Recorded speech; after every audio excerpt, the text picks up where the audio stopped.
Channel of Vadodara. दूरदर्शनનો reality show Bharat કા અમૃત કળશમાં વડોદરાની દીકરી હેલી ભટ્ટ ગુજરાતનું પ્રતિનિધિત્વ કરશે।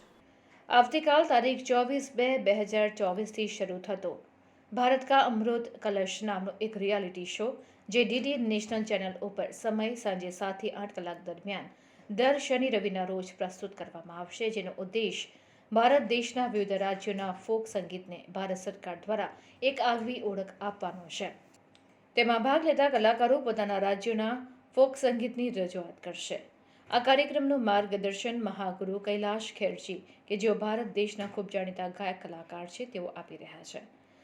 આ રિયાલિટી શોમાં આપણા વડોદરા શહેરની કુમારી હેલી ભટ્ટ, કે જે એક ઉભરતી ગાયક કલાકાર છે, કે જે ગુજરાત રાજ્યનું પ્રતિનિધિત્વ કરી રહી હતી, આ કાર્યક્રમમાં ટોપ 12 સુધી સ્થાન પામેલ હતી।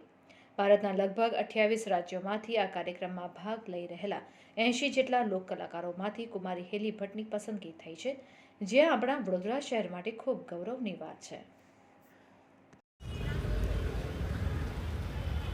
નમસ્કાર, હું હેલી ભટ્ટ। દૂરદર્શનનો એક રિયાલિટી શો જેનું નામ છે ભારત કા અમૃત કલશ, તેમાં મારું ગુજરાતનું પ્રતિનિધિત્વ કરવામાં સિલેક્શન થયેલ છે અને ભારતનો એક પહેલો એવો રિયાલિટી શો છે આ, જેમાં ભારતનું લોકસંગીત અને ભારતના લોકસંગીતની તમામની ઝાંખી આ શો દ્વારા કરવામાં આવેલ છે અને હું મારી જાતને ખુશનસીબ માનું છું કે મને ગુજરાતને રિપ્રેઝેન્ટ કરવાનો એક તક મળી છે, ગુજરાતને રિપ્રેઝેન્ટ કરવાની એક ઓપોર્ચ્યુનિટી મળી છે અને કૈલાશ ખેર તેમાં જજ છે।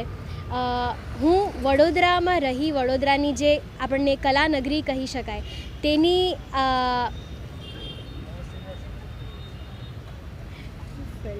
હું વડોદરા એટલે કે કલાનગરી એની MS યુનિવર્સિટીની હું વિદ્યાર્થીની રહી છું। હું જર્નલિઝમ એન્ડ કમ્યુનિકેશનમાં મેં અભ્યાસ કર્યો, મારું માસ્ટર્સ કમ્પ્લીટ કર્યું છે અને સંગીતનું તમામ મને જ્ઞાન આપણા વડોદરા દ્વારા અને વડોદરાના કલાકારો દ્વારા મળેલ છે, તો તેની હું સૌભાગ્યશાળી છું કે મને તેઓ દ્વારા ખૂબ સુંદર તૈયાર કરવામાં આવી છે અને હું આટલા લેવલ સુધી આપણા ગુજરાતને રિપ્રેઝેન્ટ કરી શકી છું। તો તે બદલ હું તે બદલ હું વડોદરા અને વડોદરાના કલાકારોની પણ થેન્કફુલ છું અને તે સાથે સાથે આ એક રિસ્પોન્સિબિલિટી પણ બને છે કે ગુજરાતને હું સારી રીતે નેશનલ લેવલ પર રિપ્રેઝેન્ટ કરી શકું અને તેની કલાને વધુને વધુ લોકો સુધી પહોંચાડી શકું।